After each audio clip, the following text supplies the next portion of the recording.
So I'll address the questions that were sent to the group later this evening. But for this afternoon session, we're going to focus more on, we're still on that test paper. We're looking at question 3 today. We're looking at question 3 as our main focus today.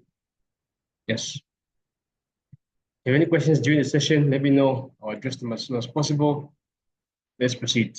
Question 3 reads, as a new analyst, you have calculated the following annual rates of return for the stocks of both Lauren Corporation and Cayley Industries. So the years are from 2007 to 2011. The rates of return for Lauren are given here. For Cayley's, they're given here. So these are rates of return given to us, right? So what are we required to find now? Let's go to the next part. Your manager suggests that because these companies produce similar products, you should continue analysis by computing their covariance. So their covariance, which means you're trying to show, and it's supposed to be required to show all the steps, relations here. Are we all together so far? Can you still hear me? Can you still hear me? Yes, we can. Yes. Okay. All right. So in computing covariance, you're trying to show how they're related, right? Since they're producing similar products. So let's get to the formula now. Let's get to our formula. Now, I'll denote the following as shown here. Moment, sorry. So, okay, there you go. The returns of Lauren will be RL, returns of Cayley will be RK. We'll begin to see this. This is our denotation for the day. Okay, so question 3.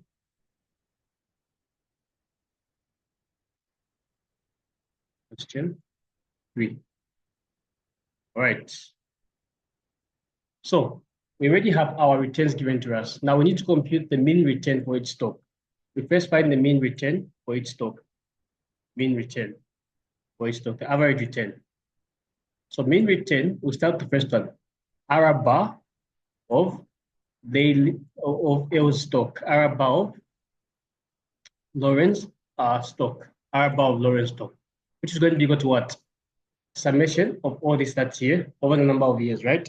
So I'll say the first one is 5 plus 12, 5 plus 12, minus 11 plus 10 plus 12 again. So this is giving us 28, right?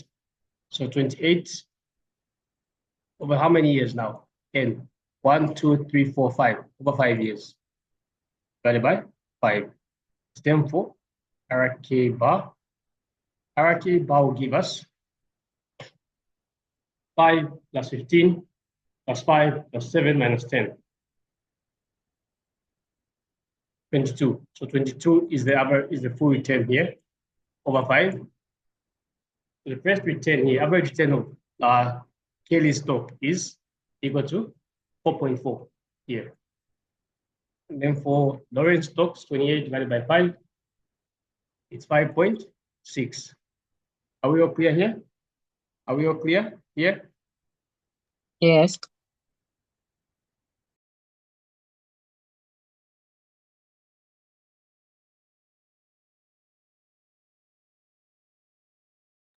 All right, so we found the average returns here, right? Now we need to find the deviation of these. So deviation will simply mean the difference between the returns and the average returns. So again, we use tabular format because our covariance formula kicks back to giving us this covariance will be equal to summation of the product of deviation between Lauren's stocks, individual returns, minus the mean return of Lauren, R bar L, times R bar K. So RK R bar, RK minus RK bar over N minus 1. So this is how we compute our covariance for these stocks here. This is our formula for covariance here.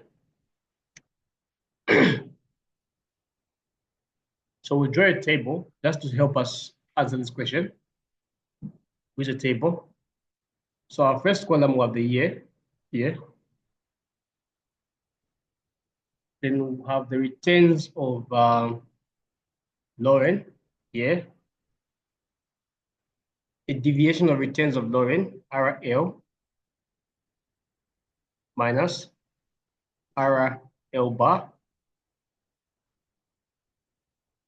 Returns of Kaylee, ARK.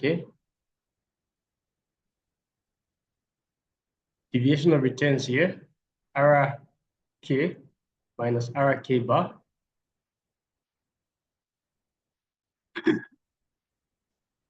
And then here we're going to have our product of the deviation, which is RL minus RL bar times RK minus RK bar. Are we okay here? Are we all good to go here? Are we all good to go? Following. Yes. Okay, great. So the years are as follows, right? We have these years given here. So our focus is on the returns. So I have 5 here, 5, 12, negative 11. Then we have 10 and 12, 10 and 12. Then for RK, we have 5, 5, 5, 15, 5, 5, 15, 5. The other one is 7 and negative 10 here. So our mean returns, we found them here, right? 5% and 4.4. So here we're finding this 5 minus 5.6 will give us, what do we get here? 5 minus 5.6 give us negative 0.6, right? Mm-hmm. Then 12 minus 5.6, what are we getting? 12 minus 5.6, 6.4. This will give us negative 16.6. This will give us 4.4 here.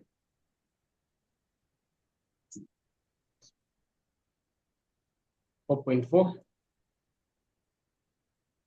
then 6.4 here again. So far, we found the deviation of the returns from the mean for Lauren's stock. Let's look at Kaylee's stock, right? So Kaylee's average return is 4.4. 4.4, the one found here. So the first one is going to be 5 minus 4.4, which will give us 0.6 here. 0.6, then 15 minus 4.4 will give us 10.6 here. Then again, 0.6 here again. Then here, we're going to have 7 minus 4.4, give us 2.6. This will give us negative 14.4 here. Are we all clear how this is coming by? Are we all clear how we're getting this? Mm-hmm. Okay. Yes. So, yes. Okay, so at this point, we then find the products between the individual deviations. So I was saying 0.6, negative 0.6 by, what's the 0.6? Or getting negative 0.36. Exactly. And 6.4 times 10.6.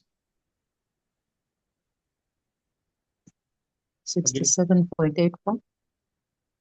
6.4, sorry, times 10.6, yeah, 67 point what? 6.4? 67.84. Okay, yes, then what are we getting here? Negative 16.6 by 0.6.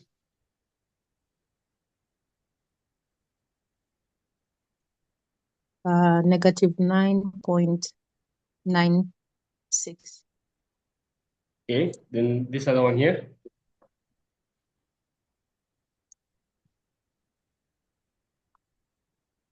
Is that 2.6 or 7.6? 2.6. 2.6. It's 2. That's 11.44.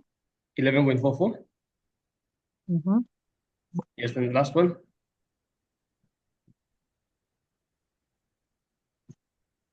negative 92.16. 92.16. Okay, so we found these products here. Now, what's the sum of all these products here? What's the sum of all these products here? Let's add them all up together now. Let's add all the products together.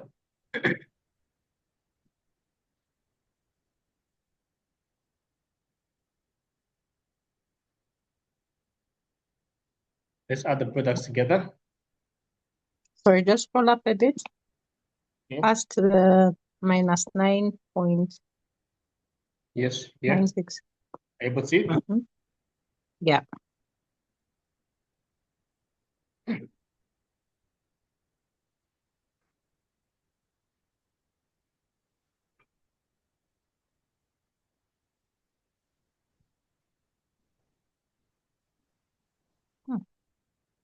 Strange, I'm getting minus 23.2. Yes, negative 23.2. Because, yes, that's negative. So having obtained a numerator which is negative, right? We now say our covariance will be equal to a negative 23.2 over n minus 1. So n is 5 minus 1, which will give us negative 23.2 over 4.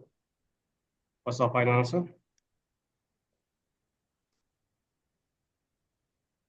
That's negative 0.2.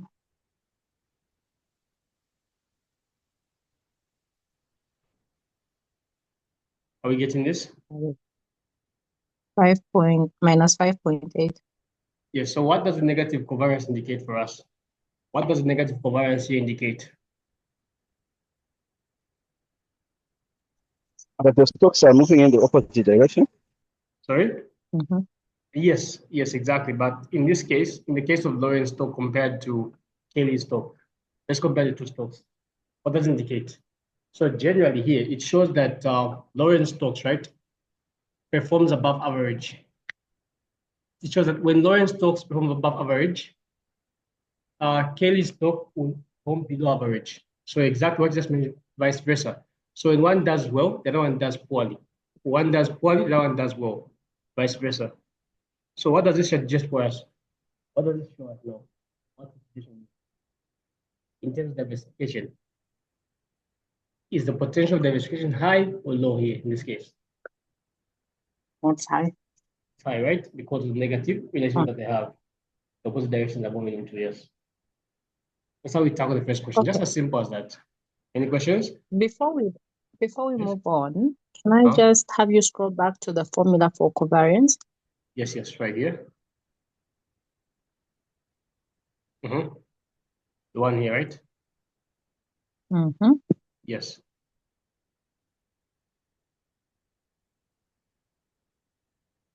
Okay. So yesterday I shared something with you. Oh, yes. A similar question. However, when you put n minus 1, okay, it gives you a number over, that was for the correlation. It gives you a number over 1. Was it covariance or correlation? Okay, which seemed abnormal because it was then difficult to interpret. Or negative correlation, right? It was a positive correlation. Yes. But over 1. I'm just trying to open the assignment as we speak. Okay. There are cases where if it's unrealistic like that, maybe sometimes mostly in the question error. Most times the question error. It's unrealistic like that because you can't have a correlation that's above 1 or below negative 1. Yes.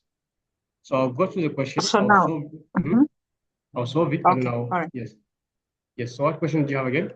Yeah. No, it's fine. Since you've said you'll go to it and solve it, so it's fine. The same one you sent, right? Sorry, come again? The same one I sent, yes. Okay, so I'll go through it. The one on the Luce index and the, I remember this question. I'll go through it myself. Okay. Okay. All right. So now on this basis, we've already shown that they move negatively, right? So we've tackled that element now. Let's now look at the other question here. So we've already answered this one. We've shown the calculations. Now, part B says that you decide to go an extra step by finding the coefficient of correlation using the data found in A. So we need to show a table, prepare a table of failing calculations, and explain how to interpret the results. And the next question says, would the combination of the common stock of Lorraine and Kaylee be good for the investigation? So for us to know our correlation coefficient in this case, and for us to say whether to diversify or not, we need to find our variance for both stocks, our variance for both stocks. We're trying to find our level of risk, which is standard deviation. Remember, when looking at correlation coefficient, right, our formula is as follows. Correlation coefficient. Correlation is given by R. It's equals to the covariance between the returns of Lorraine and the returns of Kaylee over the risk associated with Lorraine times the risk associated with Kaylee. Are we okay here? In the formula, are we okay? So we already have the covariance given to us. We found the covariance ourselves, -5.8, right? Now we need to find our level of risk, because we need the risk levels here. Our variance analysis here, our variance per se. So in computing the variance, we use our general formula for variance, right? We say variance sigma squared is equals to what? The summation of what? The difference in the means, Ri minus R bar squared over what? Over N. Are we okay here in the formula? Are we okay on the formula?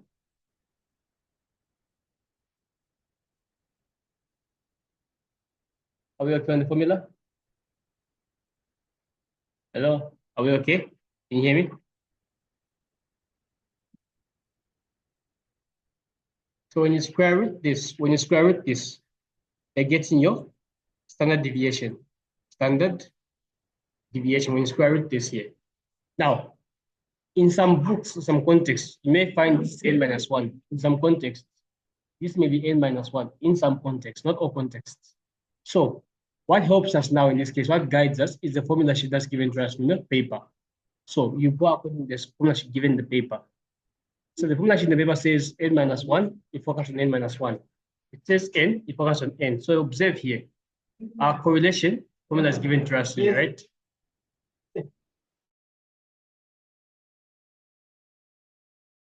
So yeah, if the formula is saying N minus 1, focus on N minus 1. If it's saying N, focus on N. So here, I won't focus on N minus 1 because you've seen here, semi-variance. Semi-variance is giving us N minus 1. So we use N minus 1 in general here. Are we okay? Then it's N minus 1 or N, just depends on what you're looking for. But either way, you get the similar answer. It's the range of error given to you.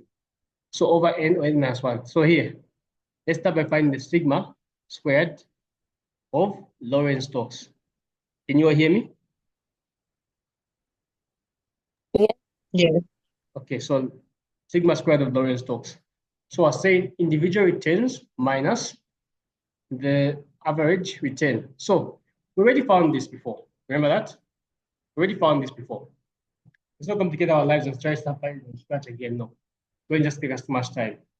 So how about we just demarcate this? We already have this and this. It's all we need to do is find the square values of this here. So I'm going to just break this down here. So can I erase this part? Can I erase this? Has everyone copied this down? Can I erase it? Okay, let me erase it then. Right. So instead of us trying to start finding things from scratch, just take us too much time. So I'll just separate this into 2 columns. That we're able to break down this entirely. Okay. We have this here. So this will be the square here, square, and then squared again here. So let's find the square values of this. So if we say 0.6 squared will give us 0.36, right? Positive 0.36. The first one, right? Now, the next one is going to be 6.4 squared. 6.4 squared, which will give us 40.96 here. Then 16.6 squared, negative 16.6 squared, give us positive still, which is 275.56. 275.56. We have 4.4 squared, which is giving us 19.36. Then this will give us the same answer we found here, which is 40.96. Are we okay here so far? Are we okay so far? Are we all good to go here? Are we all comfortable how this has been solved? Okay, so let's find the summation of all this now. What's the sum of all these that are here? Can you add this for me, please? Can you add this for me while I find the square values here? You need us to add the R minus R bar. R minus R bar squared, yes. Yes, this here, this column. Add this for me, please.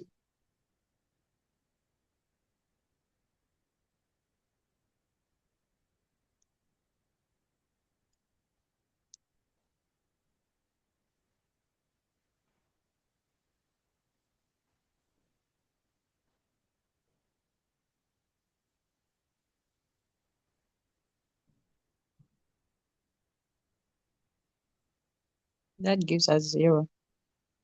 We're getting 0 here? Here, 0.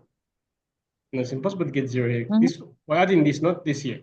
We're adding this here, this column. Oh, sorry. Sorry, I was looking at the wrong column. Yes. 377.2. Sorry? 377.2. 377.2. This? Like this, right? Yes. Okay, so this is the first one that we found here. Can you also add this for me here? This column here. Add this column too.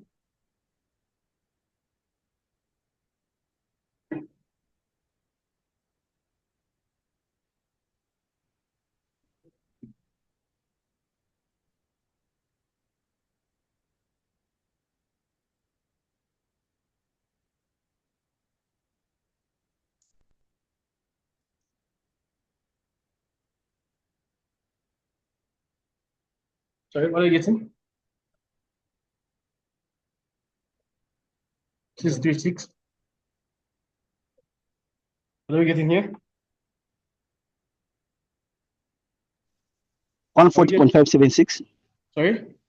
140.576. 140.576.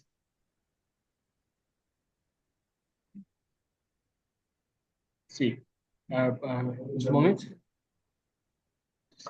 0.36. Said 140.56. Can be 140. This is 112. This is 207 here.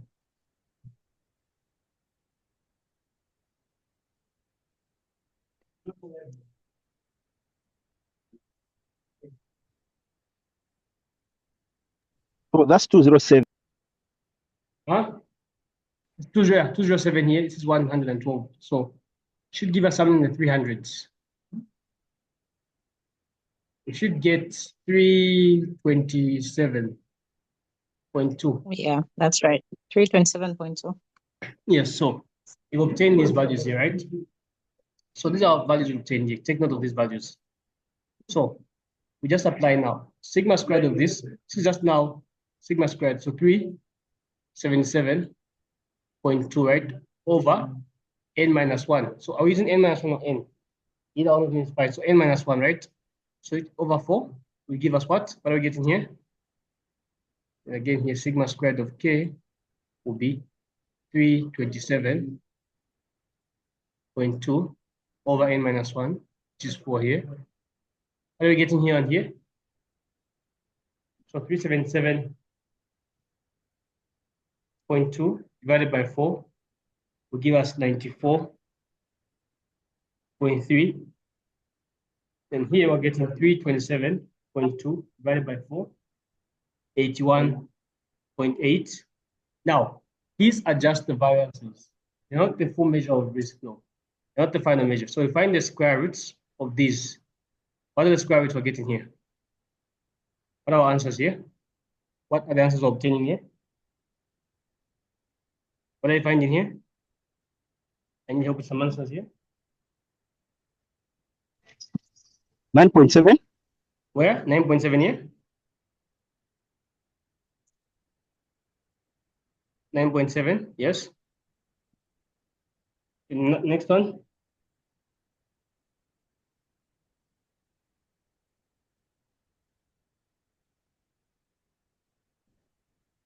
9.7. Then this other one here. What are we getting?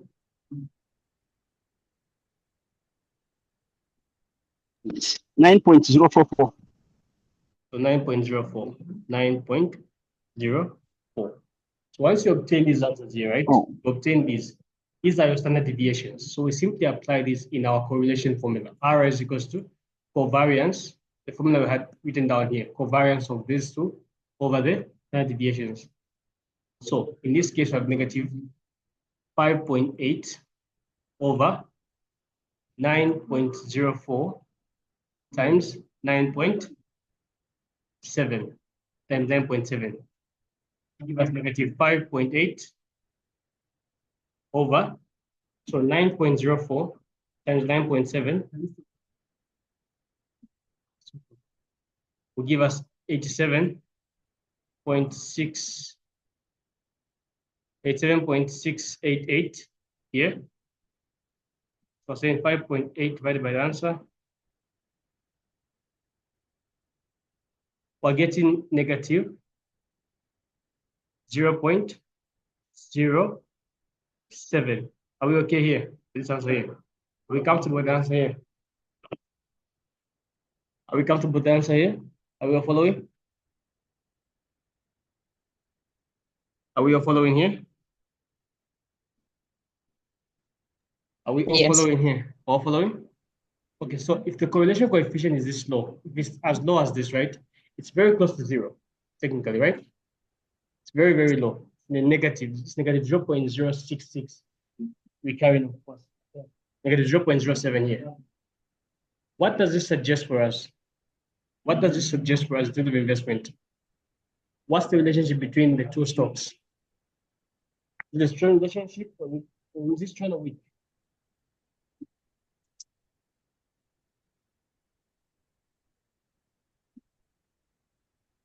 Is it strong or weak? And what does it impact in terms of diversification? That's correlation. That's a weak relationship between the two. Yes, exactly. Now, if you had to combine these two assets, what are you going to get as the final outcome here in this case?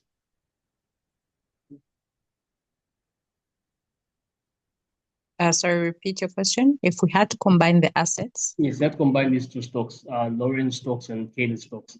What are you going to get as final outcome? Are you going to get a good diversified portfolio or a bad one? I think it's a good one. A good one, right? Because the low correlation, which is negative, right, will reduce your overall risk due to the diversification effect. So it shows us both sides that in terms of the covariance and the correlation, that these stocks combined together have a high potential of diversification. Because they move in opposite directions in this case. Are we okay here? Are we okay? So by combining Lauren and Candy stocks, it's good for diversification. Even if the effect might be marginal due to the weak correlation, but it's very good for diversification. So that's how we tackle question B. Any questions so far? Questions from anyone? Are we on the same page?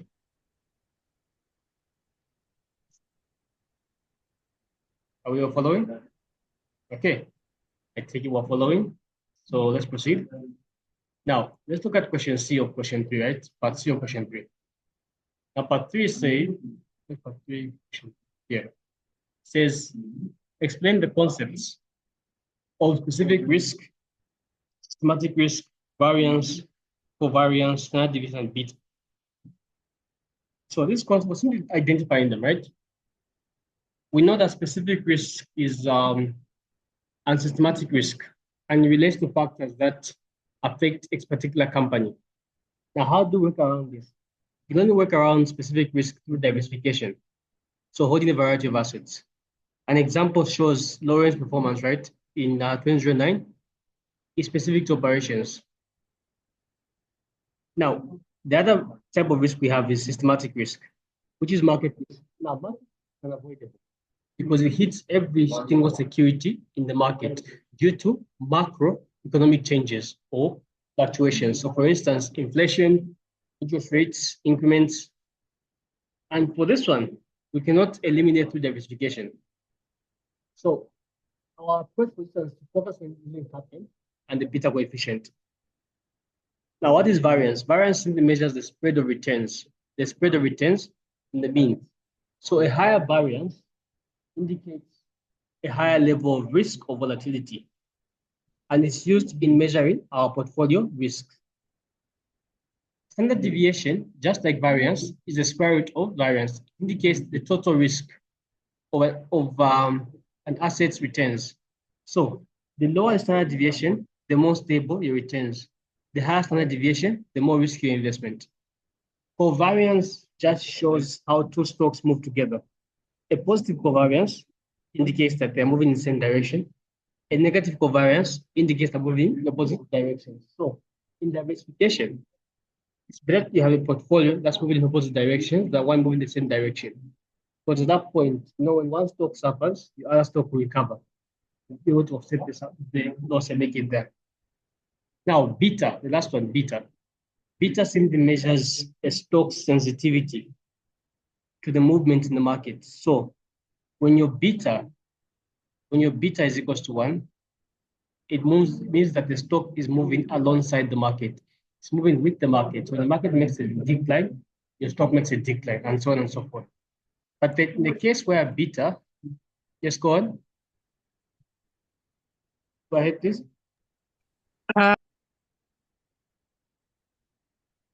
Pardon? Hello, can't hear you. Sorry.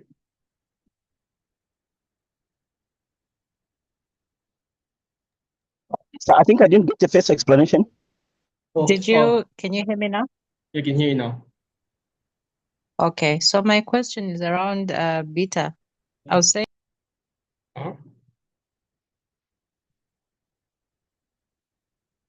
Sorry, you keep breaking. I can't hear you again.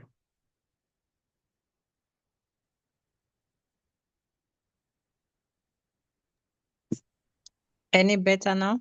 Yes, much better now. Okay, so I was saying I thought beta was to do with market risk, and then Jensen's alpha to do with sensitivities. Yes, so now, yes, that's exactly that. Now, the pressure here is that beta, we compare stocks returns based on the market. So when your stock's beta is equal to 1, right, it means that your returns are moving in accordance to the market returns, the same pace. But in the case where you have your beta being exceeding 1, it means that your returns are more volatile than the market returns. So beta simply just looks at the volatility in regards to systematic risk, because beta now looks at the market return itself. What affects the market also affects you. Okay. Are we okay there? Yes. Yeah. Okay. So our link is about to cut shortly. We'll have another class later this evening where we're going to address particular questions that you may have regarding this course. So if possible, send me a list of your challenges